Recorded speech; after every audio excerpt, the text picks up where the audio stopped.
Diana, happy Sunday. How are you? Hey, hello, I'm good. How are you? Doing good, doing good. Just enjoying the weekend, the summertime, right? Yeah, Very I hope nice. the sound is good Oh yeah, sounds fine. because I'm not home and I just stopped in a restaurant and find out Wi-Fi here. So, Oh, very nice, very nice. What kind of restaurant? Did you get some good food?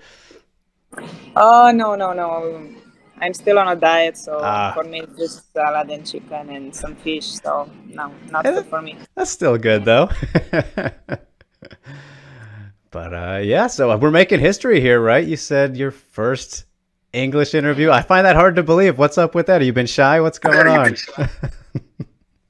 Oh, yeah, it's my first interview in English because usually I have to be so careful with what I'm saying because I don't want to say something wrong or I don't want unintentionally to say something to, I don't know, to offend somebody.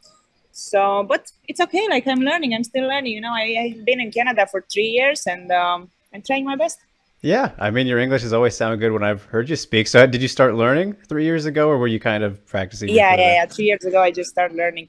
Like when I come in Canada, first time I was not speaking English at all. I had problems in the airport just because I was not speaking English. Like I didn't know how to tell them, "Hey, I'm going to Canada because I want to train because I'm a UFC fighter." And no, so I was lucky because my coach he gave me a letter at that time, so I just showed them the letter, like, "Hey, just read this and it's fine."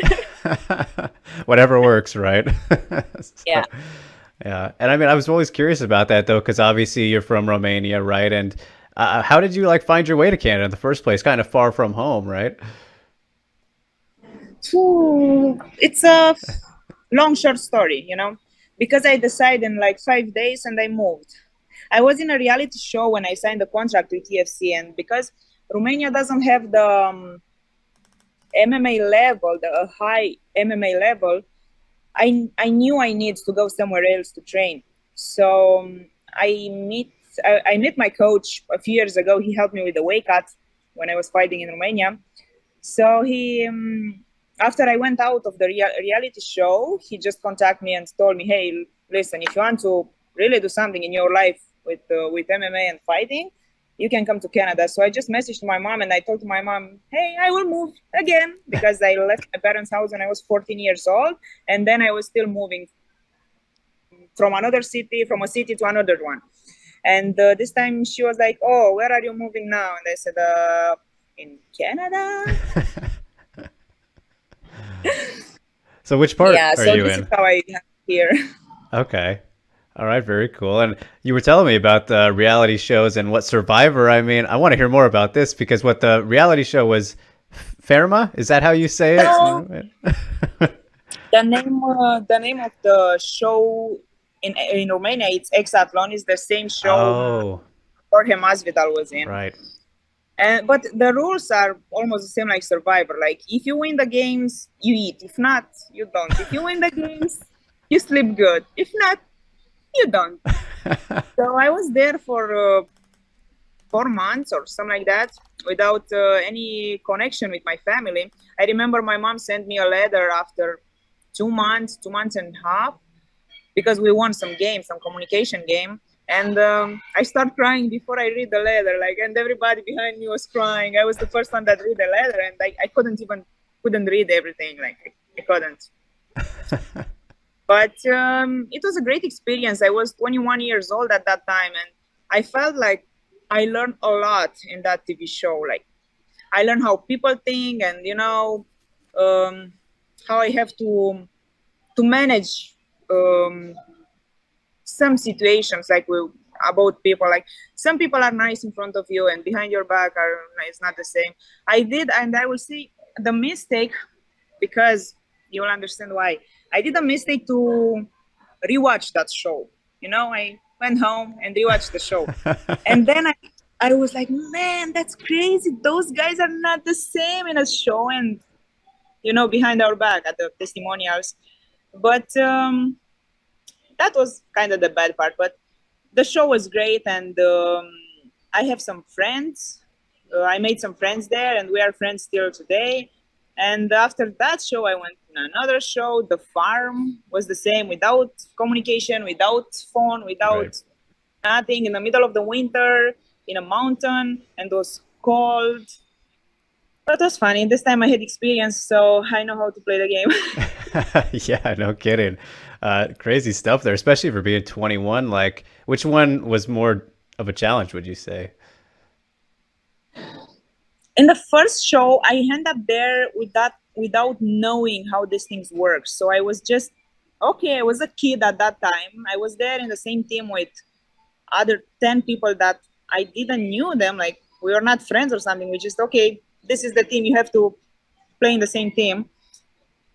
So I really love that show because I didn't knew how the things goes and I didn't knew how to judge people and how to look at the people. I just, oh, this guy is nice with me, so he should be nice. That means he's nice. And that was not true. And in the second show, I was just looking around, and every time I was looking around, I saw, oh, this is the strategy. This is a strategy for sure. When somebody told me, oh, let's spend some time together, and I'm like, oh, sure, this is a strategy. Right. So I didn't Using enjoy you. the show as much as I did with the first one. Definitely makes sense. So, like, how far did you get? Did you win? No, I didn't win. In the first one, I stayed there 4 months almost, and I was close to the semifinals. And in the second one, there it's an interesting story because I had a friend, a really good friend there, and the production changed the rules in the last moment. We were on the semifinals, and the production changed the rules, and they put each other to fight each other, me and him to fight each other for our spot in competition. So I said, no, it's my turn to go home because I know he had more chances to win, and he won the game. He won the show. So I just had to step back. Like, our friendship was more important than the competition. Right. Yeah. And, whatever the prizes are, too. So that's very kind of you to be putting friendship before whatever the prize is. Oh, I don't have many friends, but I'm so loyal to the friends I have. Like I can let myself down just to make sure they're fine. Right. Yeah. Well, that's a good quality to have, I think. So it's working out quite well. And so you said 4 months, and does that mean the winners or whoever goes on was longer? Was like, what was the maximum amount of time someone could have spent on there? Sorry, can you say again? So you said it was like 4 months for you. So like the people who made it to like the very end, did they stay there for like a lot longer? Like how much longer were they there for?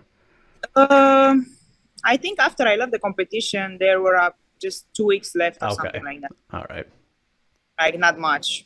Okay. I was all till the end. And I remember in the second TV show, I was there 3 months, and the rule was in the last week they will bring everybody back in just to stay there for one more week and support the semifinalists and the people in the final. So I went out of the competition, like that game was done at 4 in the morning, 4 a.m. So I was happy. I was okay. That's it, freedom. I can eat everything I want. I can do everything I want. And then they just told me at 10 a.m. you go back in a competition. Everybody goes back. So I start crying. I said I couldn't even have time to check my phone or sleep or something. Right. Come on, give me at least more of a I break was here. sad. Yeah. Yeah, well, hey, don't have to worry about that anymore. So it's a good experience to get, though, as you mentioned. I can only imagine. And, as for MMA, though, like, I know that you started, like, really young with, like, judo and, kickboxing, karate type stuff, right? So, like, how did you end up getting into MMA? Was it like, I'm already doing all this stuff, let's combine it? Like, how did you, end up where we are now, Diana? So all I did in this sport is probably by mistake, because when I start with judo, I did it by mistake. I just saw a nice paint outside on the wall at the gym. So I said, oh, I want to see what's inside. So I stepped in the gym for the first time and I said, no, this is not for me. I'm not sure if I want to do it. And then I said, okay, let's try next time and next time. And I really like it, the people there. And my coach, he was training kickboxing too. So this is how I was doing judo and kickboxing. I'm brown belt judo. And for MMA, I thought it's a kickboxing fight in a like MMA event, but in a in an opening in undercard. I thought they has kickboxing fights. So I end up there. I went at the arena and I saw the cage. And then, okay, cool, we will fight in the cage. And then they give me the gloves. And those are not kickboxing gloves. Oh, you don't fight kickboxing, you'll fight MMA. I said, no, I can't do that. I never fight MMA. Oh, you will be fine. And they were true. Like I was fine. I won that fight in 1 minute and 22 seconds. But when I did the walkout and I went in a cage and I saw blood on the floor and I said, why I am here? the referee asked us, like, are you ready? And I was, maybe if I will say no, he will give me more time. Oh, that's hilarious. I don't think we've ever seen that where someone's like, I'm not sure I'm ready yet. Can we hold on a sec here? I'm thinking to say one. Are you ready? No. Yeah. Try that for the next fight. See what happens. No, because I'm superstitious and I think it's bad, so I'm not try it. Good point. Good point. So, I mean, with all that in mind, Diana, like, how long have you been growing the hair for? Because you got the longest hair in the UFC. I remember we were going back and forth on Twitter about this. I brought up Holly. I brought up Courtney Casey. You were like, nah, I got this on lock. And I think you were right. Give me the belt. Give me the Yep, there's the belt right there. How long has this been going on for? From what I remember, 2 years ago, 2 years and a half, something like that. When I fought for the first time in UFC, my hair was kind of here, like covering my bra. Mm-hmm. But now it's a lot longer. But I think it's just my mom has a long hair too. Like she has to cut her hair every 2 weeks. And I don't know. In the last 2 years, I didn't cut my hair for 2 years. All right. But it's growing. It's growing fast. So every fight, you will see me with longer and longer and longer hair. It's getting harder for me to braid my hair to not bother me. Like I braid my own hair. I usually don't like other people to touch my hair. Yeah. But it's getting weird because I have to find new ways to braid my hair to not bother me. Like I do the small braids and then I have to braid the small braids in one big braid and something like that. Does that take a long time? No, because I do that 1-2 times a week. So I'm used to that. So usually it takes me usually the braids for the fight takes me 40-45 minutes. So not much. And when I just braid my hair for training, usually I do 2 braids or 3 braids that takes me 6-7 minutes, not more. Oh, okay. All right. Yeah, you got it down by now, so ain't no thing. Yeah. And also, you're the Warrior Princess, right, Diana? I always love a good nickname. So, like, who gave you this? Did you come up with it, or was it a coaching thing? Like, how did the nickname come to be? For my first fight, I had no nickname, so people were just calling me Warrior Princess. So I said, okay, I'll keep it. I don't know. For the first time, I wanted Black Widow or something like that. But then I realized if I will take the nickname Black Widow, I have to keep my hair dark to, I don't know, use all the time, like dark makeup, right, wear black all the time. And I said, no, that's not for me because I love pink. I love sparkly pinks, gold. So I think Warrior Princess is better. Yeah, it's a lot more flexibility with the persona that you can have there. So yeah, it definitely fits for sure. And I mean, I think it's great too when you look at like your career up until this point. Like, I mean, the experiences in MMA, you already mentioned Survivor, like that's kind of a fun thing for the Warrior Princess to be on and all that. Excelon, excuse me. But like you fought in KSW and I was excited to talk to you about this because you got to be on one of the biggest MMA shows of all time, right? I mean, the Colosseum card against Lipski and like, unfortunately didn't get the win there, but I mean, I'm sure that was a really cool thing to be a part of. And like, hey, Warrior Princess in the Colosseum, that's pretty crazy. And you're very young, so like, was that overwhelming? Tell me about that whole fight. It was weird, first of all, because I didn't know the level of MMA in Romania and the level of MMA in Europe at that time. So I didn't know how to fight. Like, I was just a striker, like a kickboxer that knew some judo. And like, if you look at my old fights, you will see I have no footwork, no head movement. I'm just walking forward and throwing punches. I don't know. Like, honestly, I can't rewatch my old fights because I was so bad. So I just went to fight there. First time when I fought in KSV, I fought Katarina Lubonska, and she was huge favorite at that time. I don't know. I think she was undefeated or she had only one loss. because I remember some of my friends, they were betting on me and they made good money. Nice. There you go. Yeah, and when I fought Lipski, I like even my coaches at that time. I was training in Romania. They were like, "Oh, it's good for you to fight, to show up and fight. It's a good experience." And I kind of felt they were not believing in me, so I couldn't believe in myself either, because I knew the girl is good. Like Lipski at that time, she was good. She was Yes. huge. She was ready for that fight. Oh yeah. I was not ready for that fight at all. But I was okay. I will do it. I will do as good as I can. Usually, I have like I underestimate myself and I superestimate my opponents. So usually I'm always thinking I have to work harder. That girl works harder than me. I have to work harder. And every time I'm okay, I'm not here to win. I'm here to do my best. So this is how what I did there. I tried to do my best, and I couldn't do much. But you know, everything happens for a reason. Yes, exactly.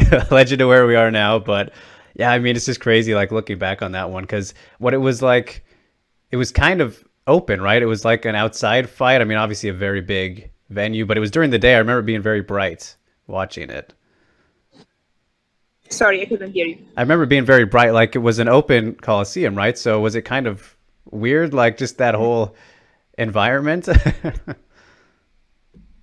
Usually what happens around the cage doesn't bother me at all. Like I don't even notice. I don't like, from what I read in media, in mass media, I said that there were like 55,000 people at that event. Mhm. So that arena was huge, but I didn't even notice. And usually that happened with my fights. I usually ask my coach, my coach is, did you notice that there were some people? No, I didn't. Like I was pretty focused on what I had Yeah. to do. Same at the training, especially when I spar. My coach is, you saw that guy punch that guy and that guy was out or something. And I'm, no, I didn't see it. So usually, no, it doesn't bother me. If I have a full arena, it's fine. If it's nobody there, it's fine again. Yeah, and I mean, you've experienced both of that now, right, with the Apex and then that massive show, so yeah. can handle anything. Pretty crazy, pretty crazy stuff. And that was when you were at flyweight still, Diana, and you started at bantamweight, and now we're at strawweight. And I'm sure you've been asked this before, but like, did you want to go to strawweight sooner? Like, how do you kind of feel about the development and shifting the weight classes? Like, was that something you hoped to do earlier? Because in Romania, there are not many girls to fight. There is only one weight class. That means 133 pounds or something like that, like 60 kilos.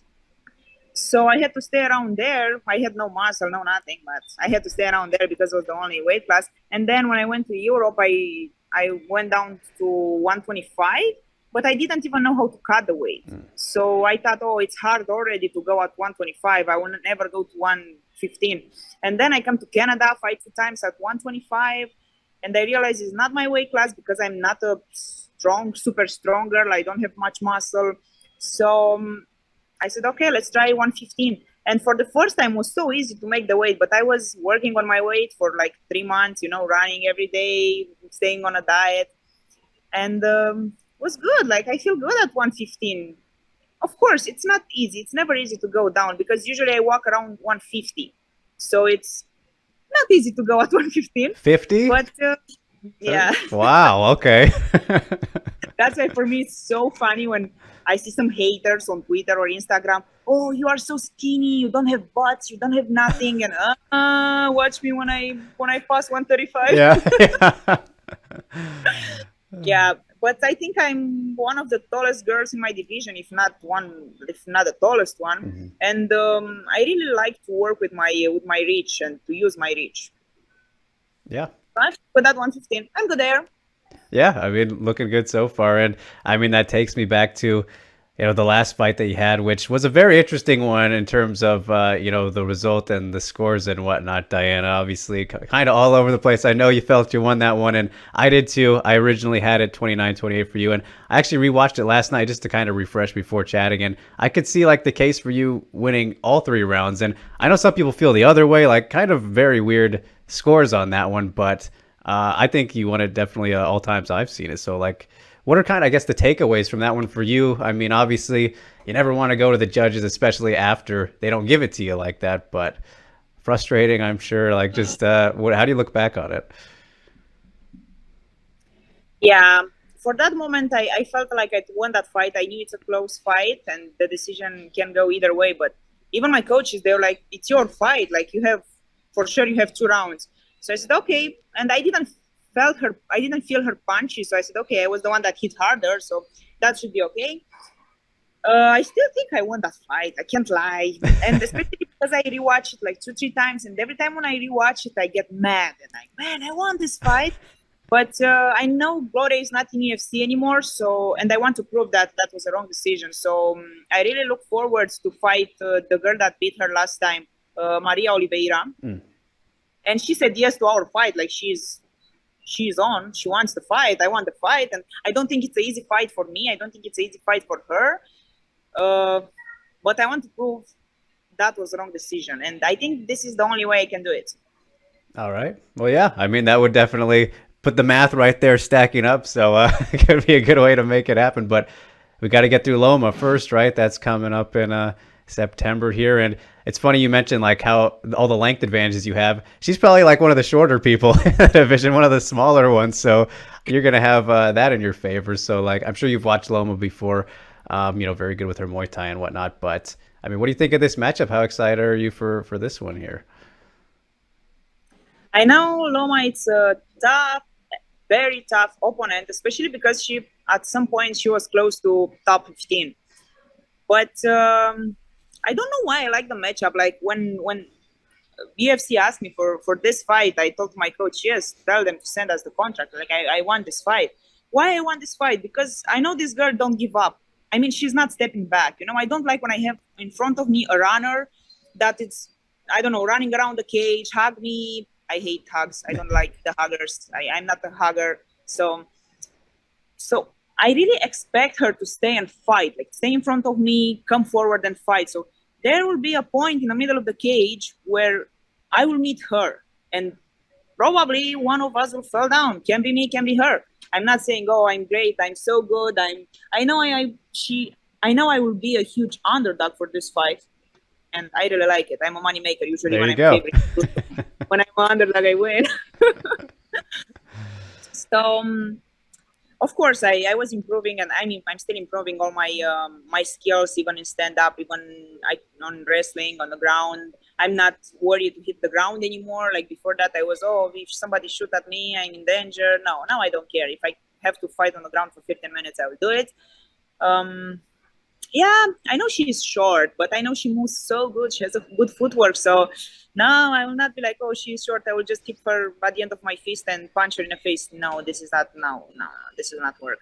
Like I have to be a lot more smarter than that. Of course, yes, definitely. Kind of, isn't it the people who are kind of smaller like that? They can be a little bit trickier, right? Because maybe judging the distance a little bit. I mean, yeah, obviously you're usually kind of the taller of your opponents, but do you notice a difference? I guess if it's trickier with people who are kind of shorter like that. I think that depends of everybody, because if you are short and you don't know how to move, of course it's hard to pass my reach, pass my jab and cross. But if you know how to move, it's not that hard. So there it's a fight. It's 50-50. She probably will stay far of me, try to kick me. Trust me, I'm all bruised because all my teammates now kicks me. So I was eating so many kicks in the last 1 month, then I can't even count, and I still have a month.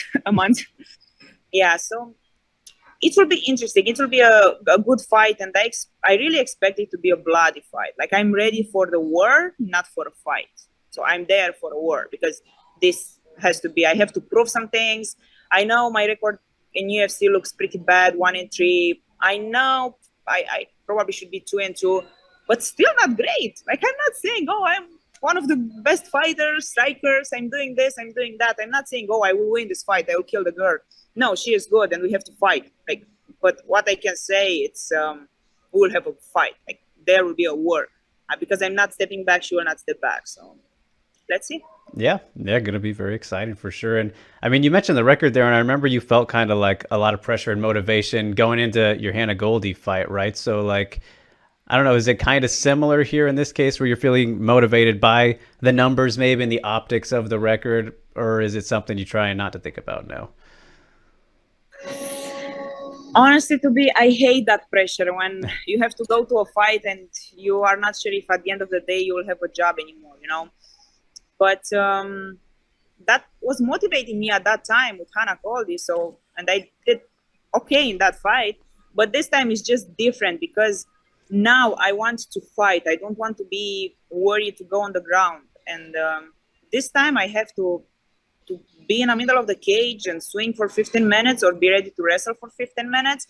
So I really think this fight will be different just because mm, I'm mental different. My setup, my mental setup is different for this fight. I even told my coaches like, don't expect me this time to play the safe game, stay in a pocket all the time. Let's go with combos. Like, okay, of course, I'll keep my chin down and hands up. Like, this is what I'm doing. But I will have to fight, not to stay safe, not to play safe. And even I know I still have fights in my contract, so I'm not worried. But if this will be my last fight, I want people to remember me, even if I will lose and if I will, I don't know, go home. That's it. You will not be in a roster anymore. Okay, fine. But I want people to remember me. Like I want them to prove that I was not just a girl there scared to fight. I really want to make a great fight, and they will be, oh yeah, that fight, Diana versus Loma, that was a fight. Mm. Like this is what I want to hear because I still have time. I'm still young. I just turned 26, so I still have time to improve a lot. But I want to show that I can do it. Yeah, of course. And I mean, they'll always remember you for the hair, so there's that going. But yeah, no, I mean, that's a great point, right? It's always good to be memorable and put on the good shows, and I think you've done that so far. But the wins obviously make it a lot nicer too. And it's funny, Diana, you mentioned like the haters on Twitter potentially, who are always going to be around. And you have one of the best Twitter games, I think, out of the MMA fighters. And I want to mention this because, like, sometimes a lot of people play that up as, a thing for online and whatnot. And how much of that would you say is you kind of, just having fun with things, putting on a show, or how much of it is real? Because, like, I don't know, you seem pretty genuine, just from talking to you here. But, like, do you do anything special to ramp it up and on Twitter? Oh,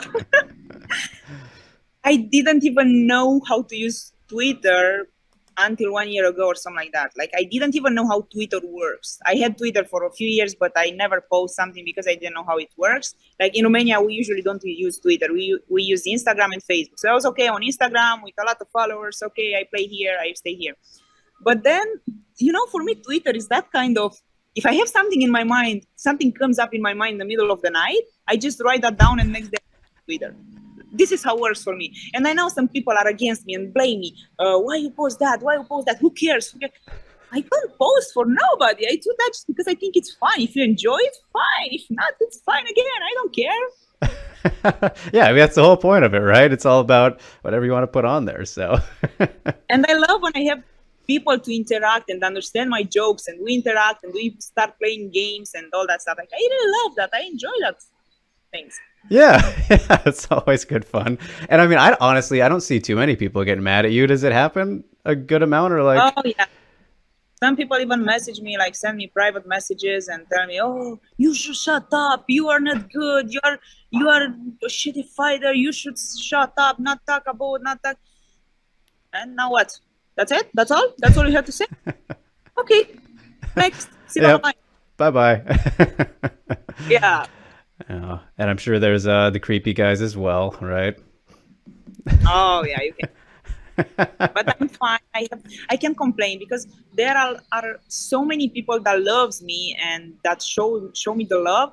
Then I can't even complain about a few people that doesn't like. Some people are born haters, and it doesn't matter what you do and what you say, or they will just not like you, and they feel that to tell you, especially when you lose a fight and they see you on the ground, they just come there and hit you again because this is what they usually do. Like they don't have a life. Yeah, gotta let the positives outweigh the negatives. That's for sure. So, uh, and speaking of creepy guys. I mean, I gotta mention old Benny Bane Davis here, Diana. You're a good pal, and one of my friends too, so I can call him a creep. But I gotta mention him because he has his own sides of the story. But seems like you guys have a very good Twitter relationship. I mean, is there more to this, Diana? Come on, let's. What's going on here with Ben? So Ben, it's one of the sweetest guy I know, and I'm not exaggerating saying that, because when I'm mad or disappointed or sad, I just message him, "Can I call you?" And every time he said yes. So I call him and tell him, he just let me to talk. Usually he don't even try to tell me, "Hey, you will be fine" or something. He just let me to talk, and that's so important for me to have somebody like him listening to me, because I don't try to act like a tough girl, but usually I'm kind of, I don't say heartless, but probably I just try to pretend I'm heartless.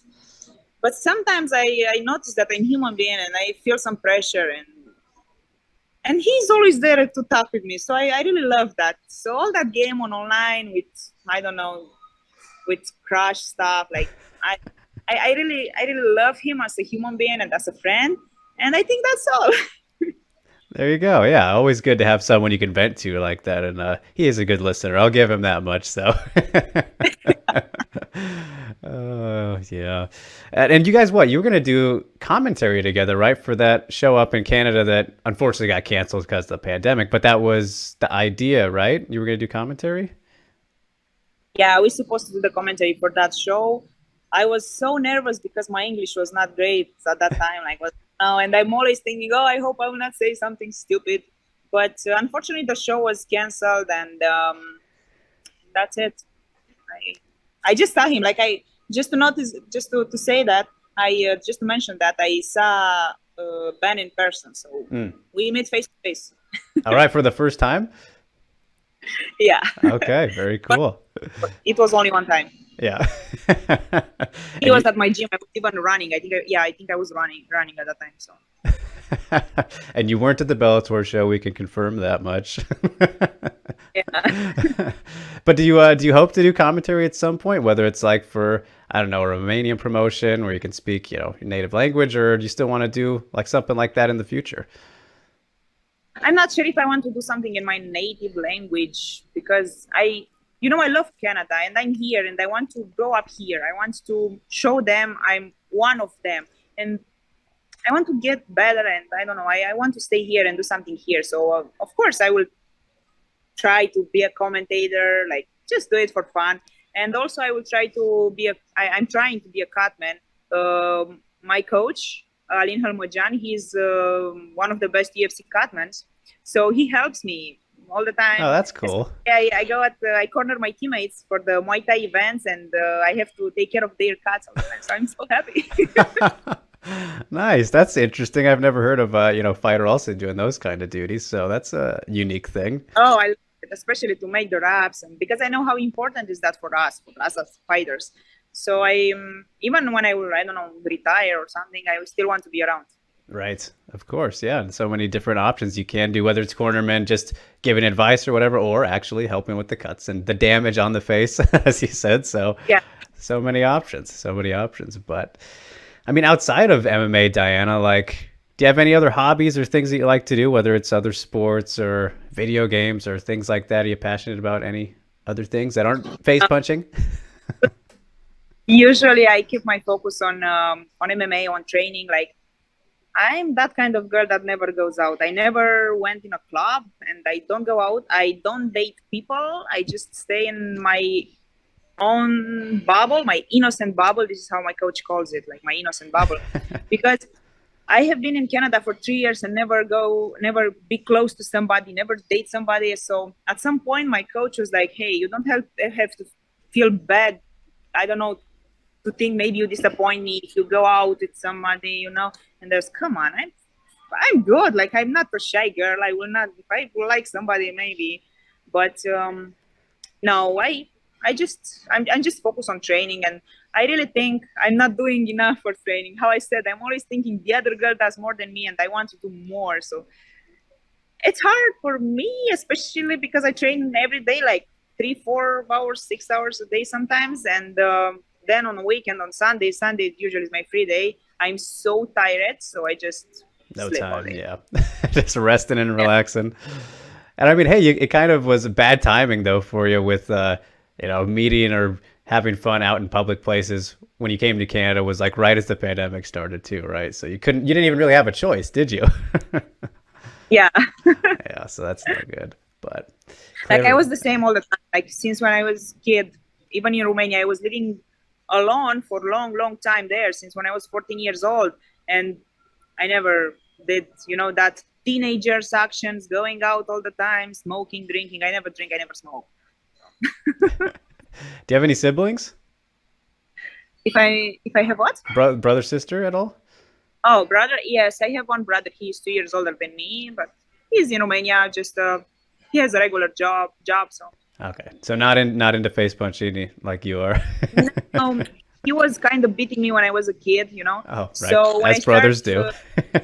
judo and kickboxing, after some time he realized he will not can beat me anymore. So he showed up at the gym and trained for 1 year. He was going in some competition and he was like, "No, this is not for me. I can't do it anymore." So okay, just go home. So you won that battle. Yeah, and even now, when like I see my brother one time in probably 2 years because I don't see even my mom. I see my mom one time a year, maybe one time in 2 years. And when I see my brother, when we start fighting, and I'm like, "Hey, mom, your son did that to me," and he's like, "You can beat me now," and I'm, "Trust me, you don't want me to beat you now." Right. Yeah, you got to tell him, "Hey, I'll go easy on you, man. Like, but don't get started." Yeah. uh, Good stuff there. That's good family love. But well, Diana, I've kept you for a good amount of time here. I appreciate it so much. I don't want to keep you forever. I know you said you can go forever because of all the shows you were on and whatnot, but I won't keep you that long. So it's been fun getting to chat, and I'm happy that I could be your first English interview. If that really is the case, I'm still not sure I believe you, but I appreciate it either way, and I'm very excited for the upcoming fight. Always great getting to watch you fight and just see what you're doing, whether it's on social media and whatnot. So I'll be looking forward to it. I wish you the best of luck. So thanks so much. I'm sure we'll catch up again real soon. So, all right, Okay, Diana. thanks for Yep. your time.